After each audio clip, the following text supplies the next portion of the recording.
इयत्ता 9वी प्रकरण 4 गुणोत्तर प्रमाण अभ्यास 4.1 मधला पहिला प्रश्न आपल्याला गणित जे दिलंय त्याला आपल्याला संक्षिप्त रूपात रूपांतर करायचं आहे। पहिल्या गणितात आपल्याला 72 60 असे दिलेले आहे। पहिले ते आपल्याला गुणोत्तराच्या रूपात लिहून घ्यावं लागेल। 72 + 60 असं म्हणतात, मध्ये जे दोन डॉट आहेत ते वाचताना असं वाचायचं 72 + 60। गुणोत्तर म्हणजे दोन संख्यांचा भागाकार, मग 72/60। आता दोन्ही संख्यांना आपल्याला एकाच संख्येने भागायचं आहे। पाढेपाठ असतील तर आपल्याला पटकन उत्तर येईल, पाढेपाठ नसतील तर मग शेवटच्या संख्या बघायच्या, दोन्ही संख्या सम असतील तर त्याला 2 ने भागायचं आणि पुढे त्याचं असं उत्तर काढायचं की ज्याचा पुढे परत भाग जाणार नाही। 12 12 72 आणि 12 60 हे दोन्ही संख्या भागाच्या टेबल मध्ये येतात, पाढ्यामध्ये येतात, म्हणून 12 ने आपण दोन्ही संख्यांना भागतोय। 12 72 22 60 6 5 असं पहिल्याचं उत्तर आहे। दुसरं गणित आहे 38 आणि 57।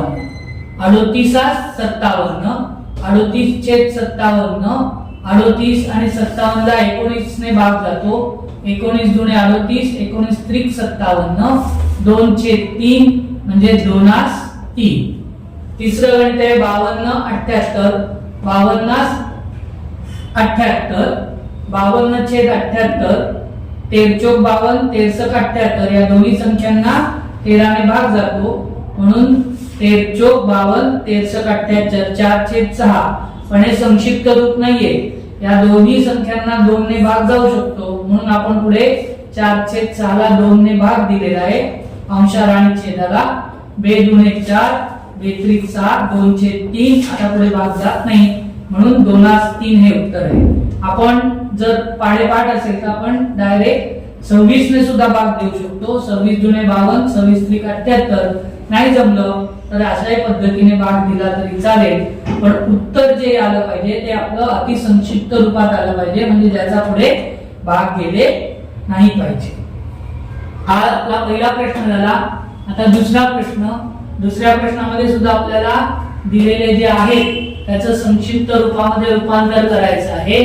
आपल्याला दिले 700 रुपये 308 रुपये। जेव्हा आपण संक्षिप्त रूपात रूपांतर करू तेव्हा त्यांची जी एकक आहेत ती समान करणं आवश्यक आहे। समान असेल तर आपल्याला समान करायची गरज नाही, पण समान नसेल तर त्याच्यातलं जे लहान एकक असेल त्या एककामध्ये मोठ्या एककाचं रूपांतर करायचं। आता इथे त्याची गरज नाहीये, म्हणून आपण 700 308 असं लिहिलंय। 700 308 शेवटी एकक स्थानी 0 आणि 8 आहे, म्हणून याला 2 ने भाग जाणार। 2 ने 700 ला भाग दिला, 2 त्रिक 6 चला 1 0 घेतले 10 झाले, 2 पंचे 10 शून्याचं 0 2 एके 2 तीनातनं 2 गेले उरला 1 10 झाले, 2 पंचे 10 2 चोक 8 350 छेद 154। दोन्ही संख्येत ह्या समसंख्या आहेत, 0 आणि 4 आहेत, त्यामुळे समसंख्या आहेत, म्हणून त्याला 2 ने भाग जाणार। 2 ने 350 ला भाग दिलं, 2 एके 2 तीनातनं 2 गेले उरला 1 15 झाले, 2 साती 14 मी 1 15 10 झाले, 2 पंचे 10 2 साती 14 मी 1 15 परत 14 झाले, 2 साती 14 175 छेद 77। 77 ला 7 ने भाग जातो, मग 175 ला 7 ने भाग जातो का ते आपण बघूया। तर 175 ला आपण 7 ने भागतोय, 7 दुणे 14 7 4 गेले उरले 3 1 1 गेले 0 वरनं घेतले 5 7 5 35 भाग जातो, उत्तर आलं 25। 7 ने 175 ला भागले की उत्तर येतं 25। 7 ने 77 ला भागले की उत्तर येतं 11। 25/11 म्हणजे 25 11। दुसरं गणित 14 रुपये आणि 12 रुपये 40 पैसे। आता सर्वात छोटं एकक आहे पैसे, म्हणून आपल्याला 14 रुपये आणि 12 रुपयाचं काय करावं लागेल, पैशामध्ये रूपांतर करायचं। 1 रुपया बरोबर 100 पैसे, म्हणून 14 रुपये बरोबर 14 गुणिले 100 बरोबर 1400 पैसे। 1 रुपया बरोबर 100 पैसे, म्हणून 12 रुपये बरोबर 12 गुणिले 100 1200 पैसे, पण 12 रुपये 40 पैसे, म्हणून या 1200 पैशामध्ये 40 पैसे आपल्याला मिळवावे लागतील। 1200 अधिक 400 बरोबर 1240 पैसे. 1400 1240 1400 भागिले 1240 एकक स्थानी दोघांच्या शून्य आहे म्हणून ती आपण घालवली. ते झाले 140 आणि 124. दोन्ही समसंख्या असल्यामुळे पहिल्यांदा आपण 2 ने भाग दिला. बेसाती 14 शून्याचं 0 बेसक 12 बेदुने 4 70/62. 70 आणि 62 हे दोन्ही परत समसंख्या आहेत म्हणून आपण 70 ला 2 ने भाग दिला. बेत्रिक 6 आणि 1 7 बेपंचे 10 बेत्रिक 6 आणि बेएके 35/31. 31 ही संख्या मूळ संख्या असल्यामुळे पुढे भाग जाणार नाही म्हणून आपलं उत्तर आलं 35/31. तिसरं गणित आहे 5 लिटर 2500 मिलीलिटर. मिलीलिटर एक छोटी एकक असल्यामुळे लिटरचं आपण मिलीलिटर मध्ये रूपांतर करणार. 1 लिटर बरोबर 1000 मिलीलिटर म्हणून 5 लिटर बरोबर 5 गुणिले 1000 5000 मिलीलिटर. 5000 मिलीलिटर आणि 2500 मिलीलिटर. 5000 प्लस 2500 मगाशी सांगितलं की जेव्हा आपण गुणोत्तर लिहितो तेव्हा त्यांची एकक लिहायची नाही. 5000 भागिले 2500 एकक स्थानची जी शून्य आहे ती आपण घालवली. 50 आणि 25 राहिले. 25 एके 25 25 दुणे 50 2/1 हे आपण गुणोत्तर आहे. गुणोत्तर असल्यामुळे 1/1 लिहायचा आणि नंतर त्याचं गुणोत्तरात रूपांतर लिहायचं 2/1. चौथा प्रश्न 3 वर्ष 4 महिने 5 वर्ष 8 महिने. 1 वर्ष बरोबर 12 महिने म्हणून 3 वर्ष बरोबर 3 गुणिले 12 36 महिने. पण वरती 4 महिने आहेत म्हणून या 36 मध्ये 4 मिळवावे लागतील. 36 अधिक 4 बरोबर 40 महिने. 1 वर्ष 12 महिने म्हणून 5 वर्ष बरोबर 5 गुणिले 12 12 पंचे 60 महिने. परत वरती 8 महिने असल्यामुळे 60 अधिक 8 बरोबर 68 महिने. 40 महिने 68 महिने 40 68 40/68.